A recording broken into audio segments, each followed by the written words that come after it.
Mengapa penting untuk memahami perbedaan antara aset dan kewajiban? Pertama, mari kita bahas apa sebenarnya aset dan kewajiban. Jadi, aset itu seperti uang yang ada di kantong kita, rumah yang kita punya, mobil yang kita pakai, bahkan juga termasuk investasi seperti saham atau properti. Intinya, aset ini adalah semua yang bisa nambahin nilai keuangan kita atau menghasilkan uang di masa depan. Sedangkan kewajiban itu seperti utang yang harus kita bayar, cicilan rumah, kredit mobil, atau bahkan utang kartu kredit. Intinya, kewajiban ini adalah semua yang bikin kita harus keluarin uang dari kantong kita. Sekarang, kenapa penting untuk membedakan keduanya? Salah satu alasannya adalah soal manajemen keuangan pribadi atau bisnis. Kalau kita nggak paham perbedaan antara aset dan kewajiban, bisa-bisa kita malah mengambil keputusan yang nggak tepat yang akhirnya bisa bikin kita kepepet keuangan.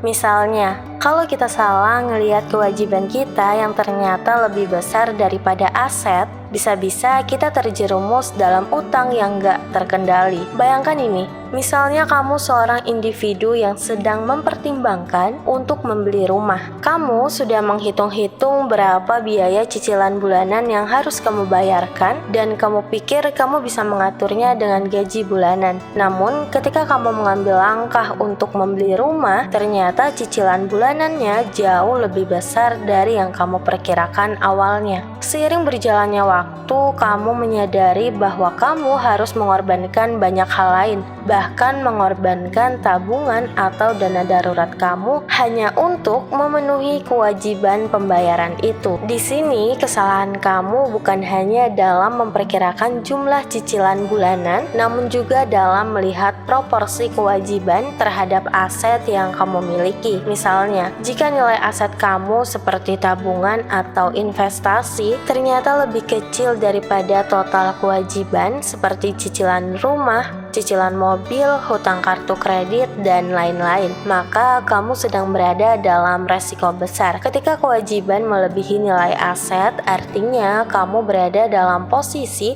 yang tidak baik. Ini adalah situasi yang sangat riskan karena kamu memiliki lebih banyak utang daripada apa yang kamu miliki. Akibatnya, kamu mungkin akan mengalami kesulitan dalam membayar utang tersebut, terutama jika terjadi sesuatu yang tidak terduga seperti kehilangan pekerjaan atau kebutuhan mendesak lainnya. Ketika kamu terjerumus dalam utang yang tidak terkendali, hal itu bisa berdampak serius pada stabilitas finansial kamu. Kamu mungkin akan terpaksa menjual aset-aset kamu dengan harga murah untuk membayar utang, atau bahkan kamu bisa terlilit dalam siklus utang yang terus berlanjut karena kamu harus meminjam lagi untuk membayar utang yang ada. Jadi, pentingnya memahami perbedaan antara aset dan kewajiban berkaitan erat dengan kemampuan kita untuk mengelola keuangan dengan bijak. Dengan memahami dengan benar aset dan kewajiban kita dapat mengambil keputusan finansial yang lebih cerdas dan menghindari resiko terjerumus dalam utang yang tidak terkendali. Selain itu,